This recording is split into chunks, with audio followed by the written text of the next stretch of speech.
After 3 years with no word, a letter from my dad arrived. I was thrilled and about to open it, but my billionaire grandfather stopped me, saying, "Wait." I asked why. He pointed and said, "Don't you see?" I looked closer, and what I found left me stunned. For 3 long years, I truly believed my father had completely abandoned me, vanishing into thin air after a brutal, gut-wrenching fight. But then a cryptic letter arrived, and what I found inside didn't just offer a flicker of hope, it brutally shattered everything I thought I knew about my family, dragging us into a terrifying conspiracy that was far, far bigger than any of us could have imagined. My name is Aita Montgomery, and at 29, I never expected to hear from him again. 3 years of absolute silence had hardened my heart, teaching me to stop hoping. But last Tuesday, when that envelope landed in my mailbox, scrawled with his familiar handwriting, my heart nearly burst with a joy I hadn't felt in ages. I immediately called my billionaire grandfather, William, eager to share the news. But his response, it chilled me to the bone. He didn't celebrate, he demanded to see it. Immediately, as I slid the worn envelope across his gleaming mahogany desk, a deep frown creased his face. "Look closer," he commanded, his voice unervingly calm. What I discovered next didn't just change my Tuesday, it changed everything. You see, I built a pretty good life for myself in Boston. As a journalist for a major newspaper, I was living my dream, uncovering truth, telling important stories. My small downtown apartment had character, a soul, and a view of the city I adored. I'd earned respect, especially for my dives into financial crimes and corporate fraud. The irony wasn't lost on me. My career path was, in many ways, inspired by my own family's twisted drama. Grandpa William, he was my rock, my constant. He raised me from the age of 12, a self-made billionaire with his hands in everything from real estate to tech. He could have spoiled me rotten, but he deliberately didn't. He insisted I work summer jobs, apply for scholarships, make my own way. "Money is a tool, Aita," he'd always say, not a substitute for character. But while Grandpa was a constant, my father, Jackson, was anything but. Dad struggled with alcohol for as long as I could remember. It tore my parents apart when I was 8. Then Mom passed from cancer when I was 12, leaving me to Grandpa's care. Dad would float in and out of my life, sometimes disappearing for months before resurfacing with grand promises and ambitious plans that always fell apart. His relationship with Grandpa? Always tense. Dad resented Grandpa's wealth, his success, claiming it cast a shadow he could never escape. Grandpa would offer advice, Dad would ignore it, and then inevitably, he'd ask for money when his latest guaranteed opportunity inevitably crashed and burned. "I built everything from nothing," Grandpa would lament. "Jackson just refuses to put in the work." The final, devastating blow came 3 years ago on my 26th birthday. We were at a fancy private dining room, and Dad arrived late, already a little drunk. He immediately picked a fight with Grandpa. "You think your money makes you God?" Dad shouted, his voice echoing across the table. "You use it to control everyone, especially my daughter." Grandpa, ever measured, responded, "I've done nothing but try to help you, Jackson. And I've been there for Aita when you couldn't be bothered. I'm her father." Dad slammed his fist on the table. "But you've turned her against me with your mansions and connections. How am I supposed to compete with that?" I tried to intervene, my voice small and desperate. "Please, it's my birthday. Can we just have one peaceful family dinner?" But Dad was beyond reasoning. He threw down his napkin, stood up, and declared, "I'm done. Done with your judgment, done with your condescension, done with this whole toxic situation." He turned to me, tears welling in his eyes. "Aita, when you're ready to have a relationship with me that doesn't involve him controlling everything, you know how to reach me." And then he walked out. I ran after him into the parking lot, calling his name, begging him to stop. But he just got into his car, without a single glance back, and drove away. That was it. The last time I saw my father. The next day, his number was disconnected. His apartment across town was cleared out. I sent emails, messages, hired a service to find his new address, and sent physical letters. Nothing. Just an echoing, agonizing silence. The first year was brutal. I cycled through grief, then anger, then overwhelming confusion. Had he really cut me off completely because of my relationship with Grandpa? How could he just disappear without even giving me a choice? I threw myself into my work, burying the pain, even earning my first major promotion by breaking a huge story about investment fraud. By the second year, a new ritual had emerged, writing him letters I never sent. Dozens of updates about my life, questions about his, pleas to reconnect. They filled a shoebox under my bed, a monument to unspoken words. Sometimes, I'd dream he'd returned, only to wake up to his crushing absence all over again. By the third year, I had finally reached something close to acceptance. Dad had made his choice, and I couldn't force him to be in my life. I focused on strengthening my friendships, advancing my career, and my weekly dinners with Grandpa William, who, despite his demanding business empire, remained my unwavering rock. Which brings me to that Tuesday morning, 3 weeks ago, when my world tilted on its axis. It started like any other day. My usual run along the Charles River, coffee, reviewing research for a story on corporate tax evasion. Then my doorbell rang. A delivery person handed me a small package. No return address, just my name and address written in a handwriting I would recognize anywhere. My father's. I stood frozen in the doorway, staring at the package. The delivery person was already disappearing down the hall, leaving me utterly alone with this impossible connection to my father. My hands trembled as I closed the door, carrying the package to my kitchen counter. The brown paper wrapping was wrinkled, as if it had been carried around, held close, before being sent. His slanted script, exactly as I remembered it from birthday cards and lunchbox notes when I was a kid. I ran my fingertip over the blue ink, feeling the slight indentation on the paper, a ghost of his touch. For 3 agonizing minutes, I just stared, afraid that opening it might somehow break the fragile thread that had suddenly appeared between us. What could he possibly have to say after 3 years of silence? Was he sick? Moving even further away? Or was this finally the apology, the reconnection I had dreamed about? I took a deep breath, tearing the paper carefully. Inside, a plain white envelope, a faded family photograph from a fishing trip when I was about 9, and a small, exquisite wooden carving of a bird in flight.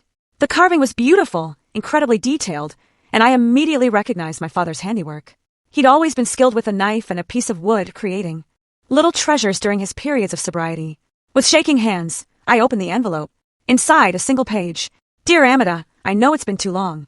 Not a day has passed that I haven't thought of you. I've been working on myself and have made some important connections. There's a business opportunity that could change everything for us. I want to make things right. I'll be in touch again soon with more details. This time will be different. I promise. The bird represents freedom from the past. Keep it close. Love always, Dad. The letter was short, vague, and frustratingly light on details. What business opportunity? What connections? And why reach out now after 3 years of ignoring my desperate attempts to contact him? Yet, despite my questions, despite the flutter of anger in my chest, a powerful surge of hope ignited within me. He had thought about me every day. He wanted to make things right. I picked up the wooden carving, admiring how he'd captured the sense of movement in the bird's wings. It felt significant, somehow, like it contained a message beyond his written words. The photograph showed the 3 of us, me, Dad, and Grandpa William, grinning wildly on the edge of a lake, holding up fish we'd caught. Sandwiched between the 2 men who had each shaped my life in such profound ways. My weekly call with Grandpa was scheduled for that evening, but I couldn't wait. I dialed his number. His assistant put me through immediately, a privilege I rarely used. Amita, is everything all right? Grandpa's voice was laced with concern. An unscheduled call from me usually meant a problem. Grandpa, I blurted out, emotion cracking my voice. I got a letter from Dad. There was a long pause on the other end. What did it say? He finally asked, his tone carefully measured. I read him the short message, word for word. I see, he said when I finished. You're sure it's from your father? Of course I am. I know his handwriting, Grandpa. Another agonizing pause. I think you should bring the letter here right away if you can. Something in his voice made me deeply uneasy. Is something wrong? I'd rather discuss it in person. Can you come now? I agreed, the 30-minute drive to his estate in the wealthy suburbs outside Boston a blur. The security gate opened automatically, recognizing my car. I parked in front of the grand colonial home where I'd spent my teenage years. Martha, the housekeeper who'd been with Grandpa for decades, greeted me with a warm hug. He's in his study, she said. He canceled his afternoon meetings after your call. That surprised me. Grandpa William rarely rescheduled business for personal matters. I found him standing by the window, looking out at the manicured gardens. At 72, he still stood tall and imposing, his silver hair perfectly trimmed, his casual attire still managing to look sophisticated. He turned as I entered, and I saw concern etched in the lines around his eyes. Let me see it, he said without preamble. I handed him the letter, the photo, and the wooden carving. He examined each item carefully, his expression growing more troubled by the second. What is it? I asked, a knot of anxiety tightening in my chest. You're scaring me, Grandpa. He picked up the letter again and handed it back to me. Look closer at the handwriting, Amita. Really look. I studied the familiar slant of the letters, the way the loops in the L's and E's curved. And then, with Grandpa's prompting, I began to notice subtle differences I had completely missed in my emotional state. The pressure on certain downstrokes was heavier than Dad's usual touch. The spacing between words was slightly wider. And the signature, while similar, lacked the distinctive hook on the final N of Jackson. I don't understand, I whispered, a cold, dreading feeling spreading through my stomach. I received a letter last week, Grandpa said quietly. Allegedly from your father, asking for money for a business venture. You did? Why didn't you tell me? Because I wasn't sure it was genuine, and I didn't want to upset you unnecessarily. He opened a drawer in his desk and pulled out another envelope. Compare them. The second letter was similar in tone, but more specific about the alleged business opportunity, a real estate development needing an initial investment. It requested Grandpa William transfer $200,000 to a specified account as a first step. Looking at the two letters side by side, the discrepancies in handwriting became even more obvious. They were good imitations, too good, but definitely not my father's authentic handwriting. Someone is pretending to be Dad, I whispered, feeling sick to my stomach. But who would do that? And why? That's what we need to find out, Grandpa said grimly. Someone is clearly trying to use your father's identity to scam money from us. The question is, where is your real father? And does he know about this? My mind raced with horrible possibilities. Was this just a cruel prank, or was something far more sinister going on? And if these letters weren't really from my father, then where was he? Was he safe? The 3 years of silence suddenly took on a much darker, terrifying meaning. I thought he was just angry and stubborn, I said, my voice breaking. What if something happened to him? Grandpa put his hand on my shoulder, his touch firm. Let's not jump to conclusions. First, we need to verify your father's whereabouts and whether he knows about these letters. I nodded, trying desperately to gather my thoughts. How do we do that? I know someone who can help us, Grandpa replied. A private investigator I've used for business matters. Very discreet, very thorough. I'll call him right now. As Grandpa made the call, I sank heavily into one of his leather chairs, staring at the fake letter and the wooden bird carving. If this wasn't from my father, who carved the bird? Was it purchased somewhere? And the photograph, it was definitely genuine, a copy of one that had once hung in my father's apartment. Whoever was behind this knew details about our family. They had access to personal items, or at least images of them. This wasn't a random scam. This was targeted, deeply personal, and suddenly terrifying. Thomas Keller, the private investigator, arrived at the estate within an hour. He wasn't what I expected. Instead of a hard-boiled detective from novels, he was a soft-spoken man in his 50s with kind eyes behind rimless glasses and a methodical way of speaking. He listened carefully as we explained the situation, taking detailed notes and examining both letters without touching them. First thing we need to do is verify Mr. Jackson Montgomery's current whereabouts, he said, looking up from his notebook. When was the last time you had confirmation of his location? I explained about his disappearance 3 years ago and my failed attempts to contact him. I did manage to find an address for him about 2 years ago, I added, in Durango, Colorado. I sent letters there, but never got any response. Keller nodded. That gives us a starting point. I'll need a recent photograph and any information you have about his habits, friends, employment history, anything that might help track his movements. Grandpa handed him a file that he had apparently prepared in advance. This contains Jackson's social security number, date of birth, last known addresses, and photos from the last time we saw him. I raised an eyebrow at my grandfather's efficiency, but I wasn't really surprised. Preparation was second nature to him. One more thing, Keller added. Is there any reason someone would specifically target your family for a scam? Beyond the obvious financial motivation, given Mr. Montgomery's wealth. Grandpa and I exchanged glances. I've made my share of business rivals over the decades, Grandpa admitted. And there have been threats before, though nothing recently. My job involves investigating financial crimes, I added. I've written exposés on several major corporations and individuals. It's possible this could be related to my work. Keller made notes of our suggestions. I'll look into all angles. For now, if any more communications arrive allegedly from Jackson, don't respond, but contact me immediately. The next 2 days crawled by.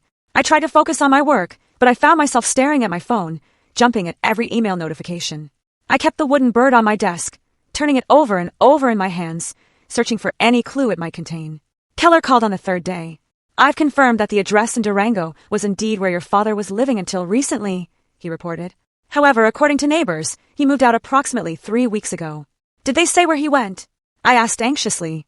No specific destination, but several neighbors mentioned he left with a business associate, an older man with glasses and a beard. They seemed to be in a hurry. Did this man have a name? The neighbors knew him only as Phil or Phillips. They said he had been visiting your father frequently in the weeks before they left. I relayed this information to Grandpa when we met for dinner that evening. Phillips, he repeated, frowning. That name doesn't ring any bells in connection to Jackson. Keller is checking if Dad left a forwarding address or if his mail is being held somewhere, I said, pushing my barely touched salmon around my plate. He's also looking into Dad's bank records and phone activity. Good, Grandpa nodded. We need to know if he's involved in the scheme or a victim of it. You think Dad might be behind the fake letters? I asked, hurt by the suggestion. Grandpa sighed. I don't want to believe it, Amida.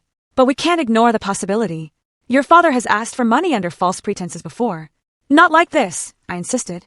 He wouldn't forge letters and use old family photos to manipulate me. Before Grandpa could respond, my phone rang. It was Keller again. "I found something interesting in your father's financial records," he said without preamble.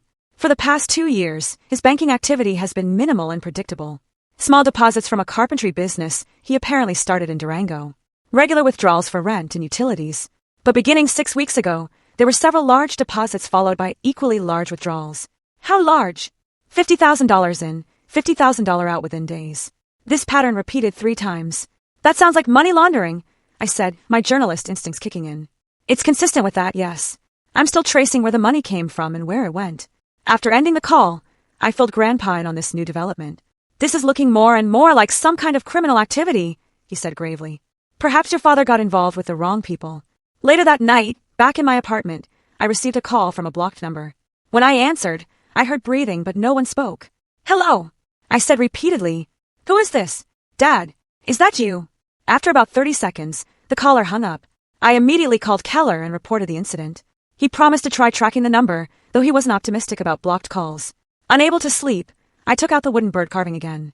As I turned it over in the lamplight, I noticed something I had missed before.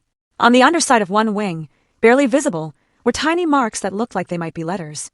I grabbed a magnifying glass from my desk and examined them more closely. They were indeed letters and numbers etched in minute detail. SP 34 newtons, 118 watts. I quickly researched what these might mean and realized they could be partial coordinates. The next morning, I showed my discovery to both Grandpa and Keller. "Good catch," Keller said, examining the carving. "These could be pointing to a specific location. I'll check what's at or near these coordinates." That afternoon, Keller called with another update. "I've identified the man your father was seen with. His full name is Sean Phillips, and he has quite a record. Multiple fraud convictions, including investment scams targeting the elderly. He was released from prison 8 months ago." My heart sank. This didn't sound good for my father. "Is he known for violent crimes?" I asked, dreading the answer. "Not directly, but he has associated with people who are. The concerning part is that one of his known tactics is to find vulnerable people with connections to wealth, befriend them, and use them to reach their wealthy contacts." "You think he's using my father to get to my grandfather?" I said, the pieces of the puzzle starting to fall into place. "It's a strong possibility. The question is whether your father is a willing participant or being coerced." Grandpa was convinced it was the former, but I couldn't accept that. The father I knew had flaws, certainly, but he would never participate in something like this. Despite all our problems, he wouldn't use me this way. "We need to consider that your father might be in danger," Keller said during our next meeting at Grandpa's house. "If he initially agreed to participate in a scam, but then changed his mind, these people might be forcing his compliance. Then we need to find him," I insisted, my voice tight with fear. "Before something worse happens." Keller nodded. "I've traced the coordinates from the bird carving. They point to an area near Glenwood Springs, Colorado. There's not much there except an old mining site and some vacation cabins." "Could he be held there?" I asked. "Possibly. I'm working with a contact in Colorado to check it out discreetly. We don't want to alert anyone if your father is indeed being held against his will." As we were discussing next steps, Grandpa's security system alerted us to a delivery at the gate. Another package had arrived, addressed to Grandpa this time. Inside was another letter supposedly from my father, now explicitly asking for $2 million for a guaranteed investment opportunity that would make up for all the lost time and rebuild our family. It instructed Grandpa to wire the money to an offshore account within 3 days. "This is getting serious," Grandpa said, his face grim. "I think we need to involve the police." Keller raised a cautionary hand. "Let me trace where this package came from first. If your son is being held somewhere, a police investigation might spook his captors." Using his contacts, Keller discovered the package had been sent from a shipping store in downtown Boston. Security footage from the store showed a young man in a baseball cap dropping off the package. He didn't match Sean Phillips's description. "A hired courier, most likely," Keller surmised. "But this tells us something important. Whoever is behind this is operating at least partly from Boston, not just Colorado." Later that day, Keller called with an unexpected breakthrough. "I found your father's laptop," he announced. It was in a storage unit attached to his former apartment in Durango. "The manager held it when your father left without giving proper notice." "What's on it?" I asked eagerly. "It's password protected, but my tech specialist is working on it. If we can access it, it might tell us what your father was involved in before he disappeared." The next morning, Keller arrived at my apartment with a laptop and his tech specialist, a young woman named Riley, who worked miracles with the computer. Within an hour, she had bypassed the password protection. What we discovered shocked all of us. My father had been compiling extensive research on a company called Next Gen Investments, documenting what appeared to be a sophisticated fraud operation. There were screenshots of transactions, recorded phone conversations, and a detailed timeline of activities. This looks like he was building a case, I said, scrolling through the files. Like an investigation. Next-gen investments, Grandpa muttered, his brow furrowed. That's one of Arthur Blackwood's companies. Arthur Blackwood? Keller asked. My chief business rival for the past 20 years, Grandpa explained. We've had numerous legal battles over property developments and technology patents. Further searching revealed emails between my father and an FBI agent named Diana Foster. In these exchanges, my father agreed to act as a confidential informant in an investigation into next-gen investments and Arthur Blackwood. The last email, dated just before my father disappeared from Durango, was particularly concerning. Jackson, your information has been invaluable, but we have reason to believe your cover may be compromised. Discontinue all contact with target subjects immediately. Meet at designated location B tomorrow at 0900 for extraction. Foster. Oh my God, I whispered, my hand flying to my mouth. Dad was working undercover for the FBI, and it looks like his cover was blown. This changes everything, Keller added grimly. The revelation that my father had been working with the FBI stunned us all, especially my grandfather. For 3 years, we had believed Dad had abandoned us out of anger and resentment, when in reality, he may have been protecting us by keeping his distance. We need to contact this FBI agent immediately, I insisted, pointing to Diana Foster's email address on the screen. Keller nodded. I'll reach out through proper channels. If your father was indeed a confidential informant, they'll want to know about these fraudulent letters and the potential threat to him. While Keller worked his connections to reach Agent Foster, I dove deeper into my father's laptop. The more I discovered, the more amazed I became at the extent of his investigation. He had meticulously documented financial transactions, suggesting that NextGen Investments was running a Ponzi scheme that had defrauded investors of millions. And there was more evidence linking Arthur Blackwood to offshore accounts, tax evasion, and even bribery of government officials. Dad was thorough, I murmured, partly to myself. These are the kind of receipts journalists dream of finding. But the most shocking discovery came in a hidden folder labeled simply Family. Inside were dozens of documents related to Grandpa Williams' business empire, focusing specifically on connections between his companies and Blackwood's interests. There were transaction records, meeting minutes, and copies of contracts going back 15 years. My heart raced as I opened a voice memo dated just before Dad's disappearance. His voice filled the room, sounding tired but determined. Diana, he began, I've confirmed the connection. The shell company that received the kickbacks from NextGen's municipal contracts traces back to William Montgomery Enterprises through 3 layers of subsidiaries. I don't believe William is directly involved. This has Blackwood's fingerprints all over it. He's been setting my father-in-law up for years, making it look like William is complicit in the fraud. I need to warn him, but I can't risk contact until we have everything secured. The evidence is in the encrypted files I sent yesterday. The password is Amada's birthday, month, day, year, no spaces. I sat back, utterly stunned. Dad hadn't just been investigating Blackwood. He discovered that Blackwood was trying to implicate my grandfather in his illegal activities. He'd been working to protect our family all along.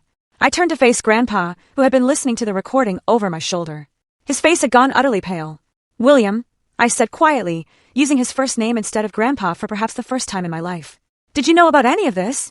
He sank heavily into a chair, looking utterly defeated. I knew Blackwood was ruthless, but this? No. I had no idea he was trying to set me up. He looked up at me, his eyes troubled, almost hollow. Jackson was trying to protect me, and I spent 3 years thinking the worst of him. Before we could process this further, Keller returned with news. I've made contact with Agent Foster. She's on her way, here now along with her team. They've been looking for Jackson for weeks. Agent Foster arrived within the hour, a no-nonsense woman with sharp eyes and a brisk manner.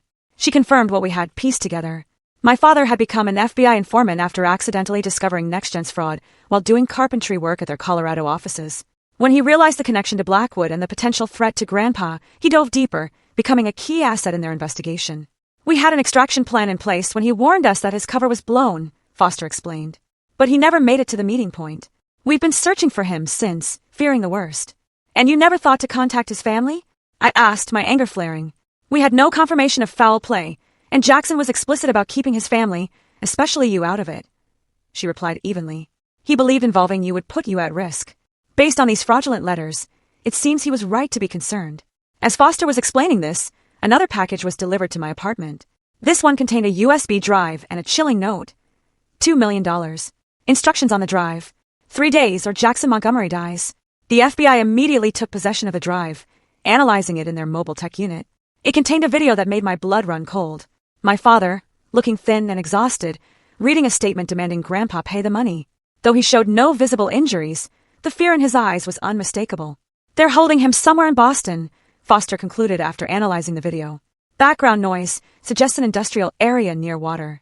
We're working to identify the specific location. What about the money? Grandpa asked, his voice strained. I'll pay it immediately if it will bring him home safely. Foster shook her head. We strongly advise against that. Once they have the money, they have no incentive to keep Jackson alive.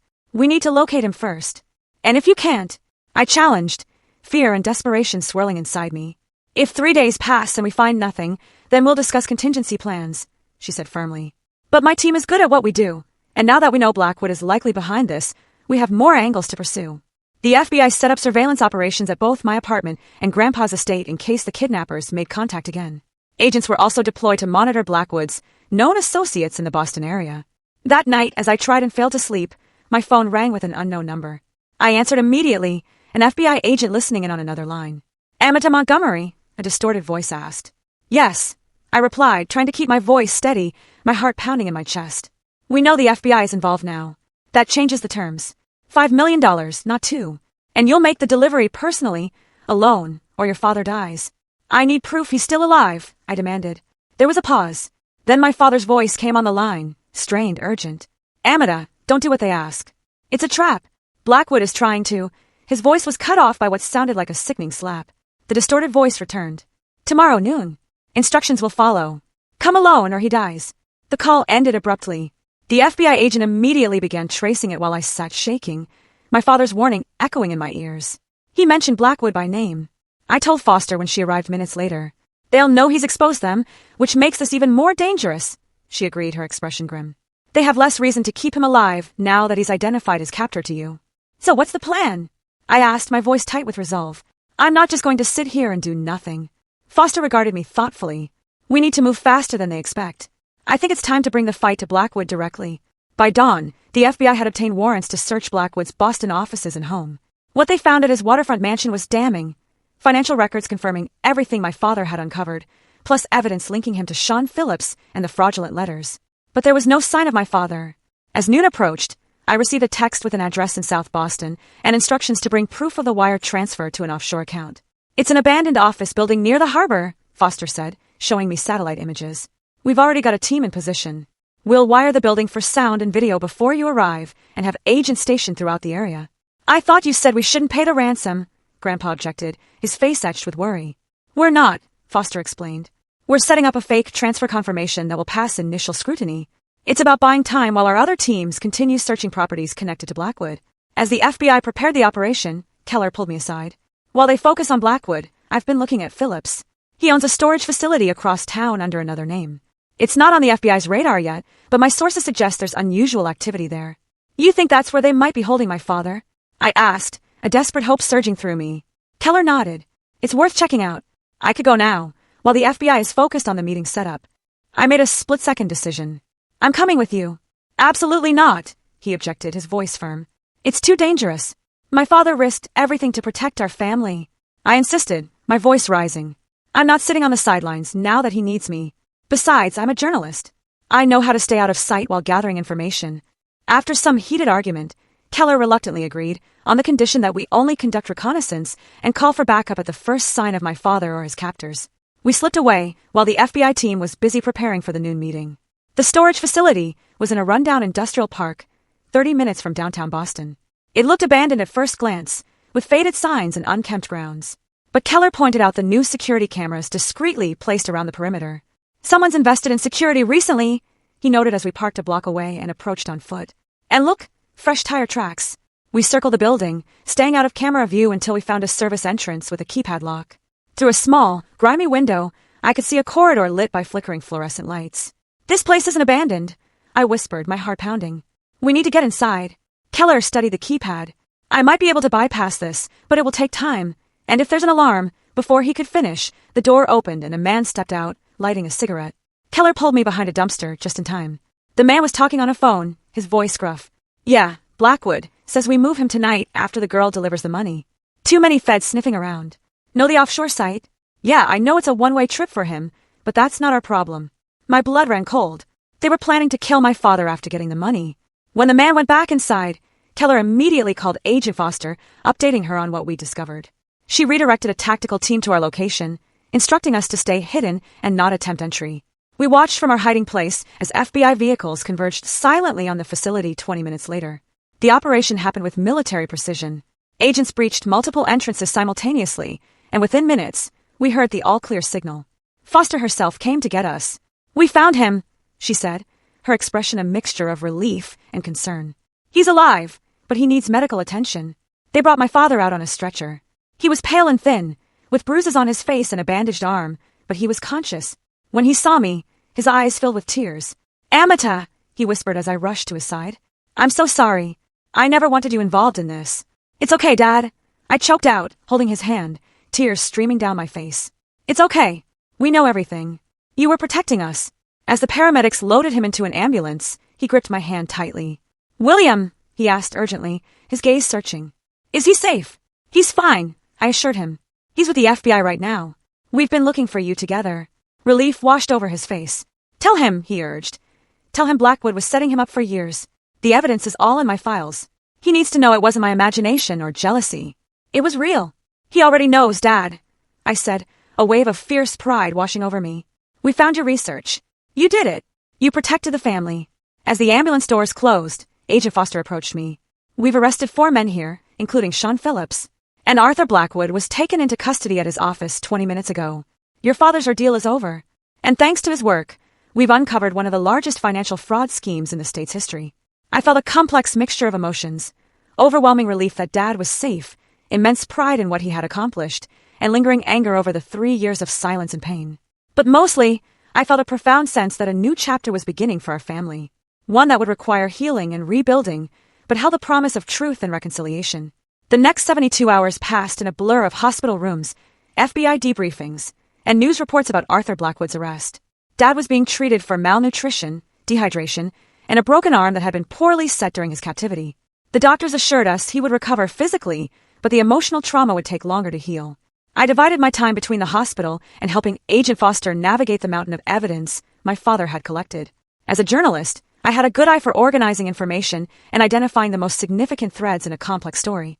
"Your father was meticulous," Foster commented as we reviewed files together in a conference room at FBI headquarters. "He documented everything and created fail-safes to ensure the evidence would surface even if something happened to him." "That sounds like Dad," I said with a sad smile. "When he commits to something, he gives it everything." Foster gave me a thoughtful look. "You know, we offered him witness protection at the beginning of the investigation. He refused, said he needed to stay connected to the real world to be effective, and to keep an eye on us from a distance. I realized that even when we thought he had abandoned us, he was watching over us. While Dad recovered in the hospital, Grandpa and I had several intense conversations about what would happen next. The FBI had advised us that though Blackwood and his immediate accomplices were in custody, there might be associates still at large who could pose a threat. "They want to put us in protective custody until the trial," Grandpa explained during one of our late-night coffees in the hospital waiting room. "Move us to a safe location, provide security." I shook my head firmly. "I'm not hiding. Dad spent 3 years sacrificing his relationship with us to build this case. If we run and hide now, what was it all for? It's not about hiding, Aita. It's about being sensible." "No, it's about taking control of the situation," I insisted. "These people operated by keeping us in the dark, manipulating us through fear and uncertainty. I'm done with that." I outlined my alternative plan. Instead of passive protection, we would set a trap for any remaining threats. Using my journalism contacts, I would plan a story about new evidence in the Blackwood case being held in a secure location. Then, with the FBI's help, we would monitor who came looking for it. "It's too risky," Grandpa objected. "Let the professionals handle this." "The professionals have been working this case for 3 years and still didn't prevent Dad from being kidnapped," I pointed out. "Besides, I'm not suggesting we do this alone. We'll work with Foster's team every step of the way." After much debate, and to my surprise, Foster actually supported my plan, with modifications. She recognized the value of proactive measures and appreciated that my media connections could create a convincing story that would flush out any remaining conspirators. "But you will follow our protocols exactly," she insisted during our planning meeting. "No improvising, no journalist heroics." I agreed, though I crossed my fingers mentally about the no improvising part. My experience as an investigative reporter had taught me that some situations required quick thinking and adaptation. The story went live on a Tuesday morning, a carefully crafted piece by a colleague suggesting that Jackson Montgomery had secured insurance documents implicating additional high-level figures in Blackwood's scheme. The documents were allegedly held in an attorney's office, pending Jackson's full recovery. By that afternoon, surveillance had identified 2 suspicious individuals conducting reconnaissance around the law office we had named in the story. One was a former NextGen executive who had not been implicated in the initial arrests.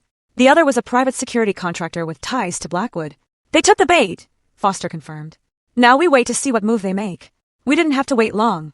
That night, monitoring devices placed in the law office recorded an attempted break-in. FBI agents arrested both men we had identified, plus a third accomplice who had served as their driver. Under questioning, the former executive revealed that there was a contingency plan in case Blackwood was arrested. A second operation, run by Blackwood's silent partner, was prepared to eliminate witnesses and destroy evidence, with my father at the top of the target list, followed by Grandpa and me. Who is this partner?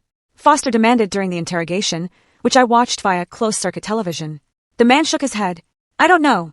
Blackwood only ever referred to him as the investor. All I know is he has significant political connections, and a lot to lose if the full extent of the scheme becomes public. This revelation added urgency to our situation. If a powerful, unknown figure was orchestrating cleanup operations, none of us was safe yet. Dad was released from the hospital the next day, still weak but insistent on being part of the solution. He moved into Grandpa's estate, where security had been significantly enhanced. Seeing the 2 of them together in the same room, awkwardly attempting to rebuild their relationship while both worried about our safety, would have been almost comical under different circumstances. We need to draw out this investor, Dad said during a strategy session in Grandpa's study.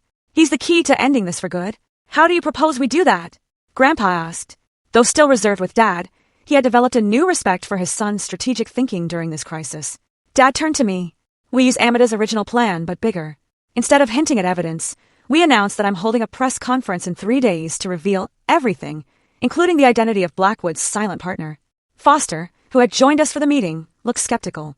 That puts an enormous target on your back, Jackson. I've had one there for 3 years, Dad replied grimly. At least this time, I'll be facing it with my family and the FBI, not alone in some cabin in Colorado. After hours of debate, we refined the plan into something both aggressive and defensible. In the meantime, I would use my media contacts to generate maximum publicity, hopefully pressuring the investor into making a move before the announcement. Grandpa, despite his initial reservations, proved invaluable in setting up the operation. His business connections and resources allowed us to create a convincing security perimeter while actually establishing multiple layers of surveillance. If someone wants to get to Jackson before the press conference, they'll have to go through these checkpoints, he explained, pointing to a map of the estate. Each one gives us another opportunity to identify them. For 2 days, we maintained the charade, with Dad giving brief statements to selected reporters about his intention to name names and expose the full network. I wrote an accompanying piece for my newspaper, carefully worded to imply that Dad had documented connections between Blackwood's operation and several prominent political figures. On the eve of the planned press conference, our operation paid off. Security cameras captured a black SUV approaching the service entrance of the estate. When guards attempted to stop it, the vehicle accelerated, crashing through the gate. 4 armed men emerged, heading toward the main house. The FBI tactical team hiding on the grounds immediately responded, capturing 2 of the intruders in the initial confrontation. The other 2 barricaded themselves in the greenhouse. Surrender now, Foster called through a megaphone. The building is surrounded. Instead of surrendering, one of the men called a number on his cell phone. Moments later, we intercepted a call to the greenhouse from a burner phone located in downtown Boston. What's happening? A voice demanded, dripping with menace. Is it done? We're pinned down, the intruder responded, desperate. 2 men down. FBI everywhere. We need extraction. There is no extraction, the voice replied coldly. Complete the job, or don't bother coming back. That callous response seemed to break something in the trapped men. They surrendered 5 minutes later, agreeing to full cooperation in exchange for protection from the investor. The leader of the group, a former military contractor named Marcus Reed, provided the final piece of the puzzle. The investor was Gerald Winters, a state senator who had used his political influence to facilitate Blackwood's fraudulent investments and received millions in kickbacks. With this information, the FBI obtained warrants for Winters' arrest and the seizure of his financial records. By morning, the senator was in custody, and the press conference had transformed from a trap into an actual announcement of the successful conclusion of the case. Standing beside my father as he addressed the media, I felt an overwhelming sense of pride. Despite everything he had endured, he spoke with dignity and clarity, explaining his role in the investigation without seeking glory or placing blame. When asked about the 3 years he spent away from his family, he simply said, I did what I thought was necessary to protect the people I love. The cost was high, but I would pay it again. Afterward, as we walked back to the car together, I slipped my hand into his, something I hadn't done since I was a little girl. You did it, Dad, I said softly. It's really over. He squeezed my hand, his eyes glistening. Not over, he corrected gently. Just beginning. The hard part comes next. Rebuilding what was broken. Looking ahead, I saw Grandpa waiting for us beside the car, his expression a complex mixture of emotions. The road to healing our family would indeed be challenging, but for the first time in years, I believed we would travel it together. The days following the arrest of Senator Winters and the dismantling of the entire fraud network should have been purely celebratory. The FBI praised Dad's courage and persistence. The media hailed him as a citizen hero. And Grandpa's business reputation was not only preserved but enhanced by his cooperation in the final sting operation. Yet, inside our family, the atmosphere remained tense and awkward. 3 years of silence had created wounds that an acknowledgement of good intentions couldn't immediately heal. Dad moved from the hospital into Grandpa's guest house, rather than returning to my apartment as I had initially offered. The physical distance mirrored the emotional gap that still existed between us. Our first family dinner together was painfully stilted. We sat around Grandpa's formal dining table, 3 people connected by blood and shared trauma, but struggling to find common conversational ground. The doctors say I should regain full use of my arm in a few months, Dad offered, breaking one of many uncomfortable silences. Grandpa nodded stiffly. I've arranged for the best physical therapist in Boston to work with you. Thank you, William. That's very generous. More silence, broken only by the sound of silverware against plates. How much do you remember? I finally asked, my voice soft, from your time in captivity. Dad's fork paused midway to his mouth. Most of it. They wanted information about what evidence I had gathered and who I had shared it with. When I wouldn't tell them, they tried. He trailed off, then continued more firmly. They tried various methods of persuasion. I reached across the table and touched his hand. I'm sorry you went through that alone. I wasn't alone. Not really, he replied, meeting my eyes. Thinking of you, and even your stubborn grandfather here, kept me going. I knew if I could just hold out long enough, the evidence would eventually come to light one way or another. You could have trusted us with the truth from the beginning, Grandpa said, his voice carrying a hint of the old resentment. Instead of disappearing and letting us believe you had abandoned the family. Dad set down his fork. Could I have? Blackwood had infiltrated your company, William. He had people watching Amita. If I had stayed in contact, it would have led them straight to the evidence and put you both at risk. So, you made that decision for all of us, Grandpa countered. Without discussion, without consent. Yes, I did, Dad acknowledged. And I would do it again to protect you both. I'm not asking for gratitude, but I had hoped for some understanding. The tension in the room became unbearable. I suggested we take dessert in the living room, hoping a change of setting might ease the strain, but it made little difference. By 9 o'clock, Dad excused himself, saying the doctors had advised him to rest frequently during his recovery. As he left, Grandpa and I exchanged glances. That went well, I said sarcastically. It will take time, Amita, Grandpa replied, his usual stoicism softened by a rare hint of vulnerability. 3 years of believing one thing, only to discover the complete opposite was true. It's a significant adjustment for all of us. I agreed, but we need to try harder. Dad nearly died protecting this family. Grandpa nodded reluctantly. I've arranged for Dr. Melissa Jang to meet with us tomorrow. She specializes in family trauma and reconciliation. Family therapy? I raised an eyebrow. That doesn't sound like you. Yes, well. He cleared his throat uncomfortably. Recent events have suggested that my usual approaches to family dynamics might benefit from professional guidance. I hid a smile at this grudging admission. For Grandpa William Montgomery to acknowledge he needed help with anything was unprecedented. Dr. Jang turned out to be exactly what our family needed. A calm, insightful woman in her 50s, she created a safe space where difficult truths could be spoken without judgment. In our first session, she asked each of us to express what we had felt during the 3 years of separation. I went first, describing my journey from confusion to hurt, to anger to resignation. Dad listened with tears in his eyes, nodding occasionally. I wrote you letters, I told him, my voice cracking. Dozens of them. I kept them in a box under my bed. I wrote to you too, he admitted quietly. Letters I could never send. They're in a notebook in Colorado. I asked Agent Foster to retrieve it for me. When it was Dad's turn to share, he spoke of the crushing isolation of his undercover life. The hardest part was the holidays, he said, his voice raw. Knowing you were together, probably thinking the worst of me. I nearly broke cover so many times just to let you know I hadn't abandoned you by choice. Grandpa went last, and his sharing surprised me the most. Beneath his stoic exterior, he had been deeply hurt by what he perceived as his son's rejection. I blame myself, he confessed. I thought I had pushed you away with my controlling tendencies, my inability to show proper appreciation for who you are rather than who I wanted you to be. Dad looked stunned. I had no idea you felt that way. I always thought you were disappointed in me. I was frequently frustrated, Grandpa clarified, but never disappointed in who you are, Jackson. Only in the choices you sometimes made, like disappearing for 3 years. No, Grandpa surprised us by saying, that choice, now that I understand, it was perhaps the most selfless thing you've ever done. I'm still angry about how it was executed, but I cannot fault your motivation. That first session broke the ice, but the real work of reconciliation happened in the weeks that followed. Dad gradually revealed more details about his investigation.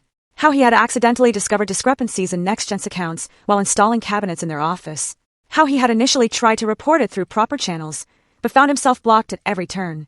And finally, how he had connected it all to Blackwood's vendetta against Grandpa. He was obsessed with destroying you, Dad explained during one of our now regular family dinners. It wasn't just business rivalry. He blamed you for his brother's suicide 20 years ago. Robert Blackwood?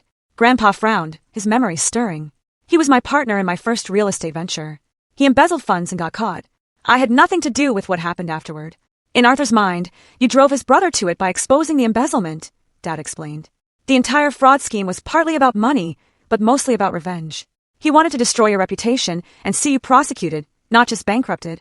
As Dad's physical strength returned, Grandpa surprised us both by offering him a position overseeing the Montgomery Family Foundation, the charitable arm of his business empire. You've proven you have integrity and investigative skills, Grandpa said gruffly. The foundation needs someone who can ensure donations go where they're supposed to and have real impact. Dad was hesitant at first. Working together hasn't exactly gone well for us in the past, William. True, Grandpa acknowledged.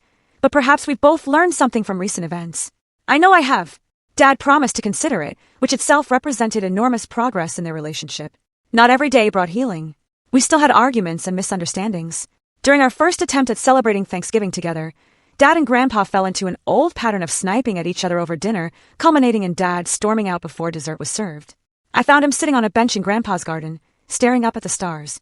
Some things never change, I said, sitting beside him. Some things shouldn't, he replied, a faint smile touching his lips. Your grandfather is still the most stubborn man I've ever met. Wonder where I get it from. I nudged his shoulder gently. You're not exactly flexible yourself. Dad laughed softly. Fair point. We sat in comfortable silence for a few minutes before I gathered courage to ask the question that had been bothering me for so long. Dad, why didn't you find some way to let me know you were okay? Even just a signal that you hadn't really abandoned us.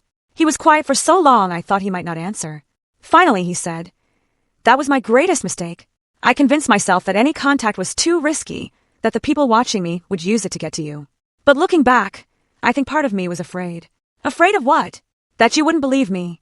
That you'd choose your grandfather's interpretation over mine. Or worse, that you'd insist on helping and put yourself in danger. He turned to look at me directly. I underestimated you, Amida. I saw you as my little girl who needed protection, not as the strong, capable woman you've become. I'm sorry for that. His words unlocked something in me.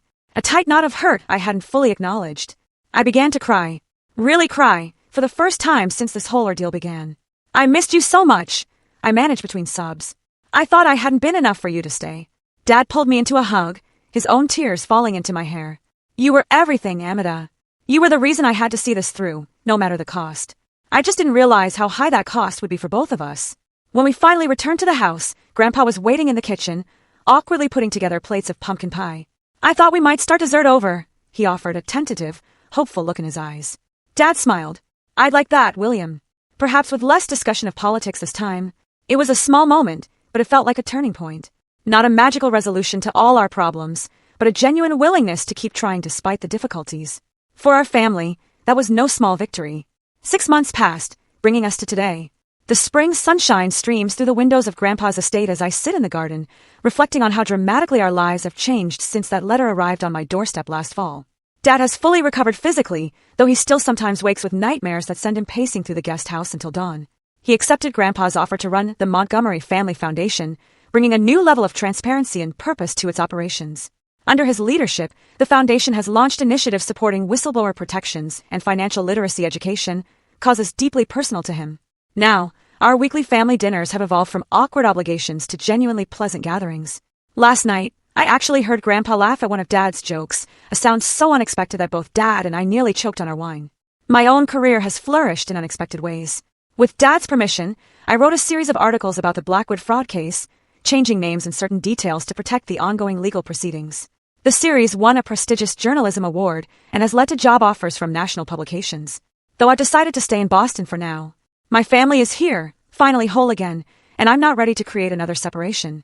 The legal aftermath continues to unfold. Arthur Blackwood and Senator Winters are awaiting trial, along with a dozen associates. The evidence Dad gathered has proven invaluable to the prosecution, though he has mixed feelings about testifying. I don't want to be defined by this case forever, he told me recently. At some point, we all need to move forward. Moving forward has meant establishing new boundaries and communication patterns in our family. Dad and Grandpa still disagree frequently, but they've learned to express their differences without the old pattern of Dad exploding and Grandpa freezing him out. They found common ground in their shared commitment to protecting our family and, surprisingly, in their business instincts. Despite their different approaches, they both have a keen eye for opportunity and impact. For Dad, making amends has been a daily practice rather than a single grand gesture. He shows up consistently, calls when he says he will, and makes himself available whenever I need him. The wooden bird carving that came with that first fake letter sits on my desk now, a constant reminder that messages and intentions can be falsified, but actions reveal truth over time. Grandpa, too, has changed. His brush with potential ruin and the revelation of his son's sacrifice have softened some of his harder edges. He's still demanding and occasionally imperious, but he's learning to express appreciation more freely and to acknowledge when others have valid perspectives different from his own. As for me, I've had to re-examine many of my assumptions about both men in my life. I had cast my grandfather as the controlling villain and my father as the victim in our family drama for so long that adjusting to a more nuanced reality has been challenging. Both men are flawed. Both have made serious mistakes, and both have shown remarkable courage and love in their own ways. This afternoon, Dad is teaching me how to carve wood in the garden workshop. It's something he tried to interest me in when I was younger, but I never had the patience for it. Now, watching his hands skillfully shape the cedar block into a delicate form, I appreciate the meditative focus it requires. You have to feel the grain of the wood, he explains, guiding my hands. Work with it, not against it. Fighting the natural direction only leads to splits and breaks. I can't help but hear the metaphor in his words. Our family had spent years working against our natural grain, fighting the connections that bound us together, even when separated by silence and misunderstanding. I think I understand now why you find this so calming, I tell him, carefully shaving a thin curl of wood away from the emerging shape. It forces you to be present, to pay attention to what's actually there instead of what you think should be there. Dad smiles. That's exactly it. Took me years to learn that lesson, both in woodworking and in life. Later, as we show Grandpa our admittedly amateur creations over dinner, I realize how precious this ordinary moment is. Three people who nearly lost each other forever, now sharing a meal and conversation without the weight of secrets between us. I've been thinking about what I've learned from all this, I say as Martha serves dessert. About family, about judgment, about truth. And what conclusions have you reached? Grandpa asks, genuinely curious. That silence doesn't always mean absence. That protecting someone and controlling them can look similar from the outside. That we can be completely wrong about the motivations behind someone's actions. I take a breath. And most importantly, that family bonds can bend almost to breaking, but still find a way to hold. Dad reaches across the table and takes my hand. Eloquently put. I'd add one more lesson if I may. Please do. I encourage him. That sometimes the hardest person to forgive isn't the one who hurt you, but yourself for the ways you may have contributed to the pain. Grandpa nods slowly. In my 73 years, I've never heard a truer statement. We sit together as the evening light fades. Three people who have traveled a difficult road to find our way back to each other. The journey isn't over. Healing rarely follows a neat, linear path. But we're moving in the right direction, together. The wooden bird sits in the center of the table, a reminder of where this journey began. Dad has carved two more to match it. 3 birds in flight. A family finding its way forward on newly healed wings. Have you ever experienced a situation where you completely misunderstood someone's actions, only to discover a profound, hidden truth behind them? Or maybe, like me, you've had to navigate the messy path of family reconciliation after years of unspoken hurt? I'd love to hear your thoughts and experiences in the comments below. What would you have done in my place?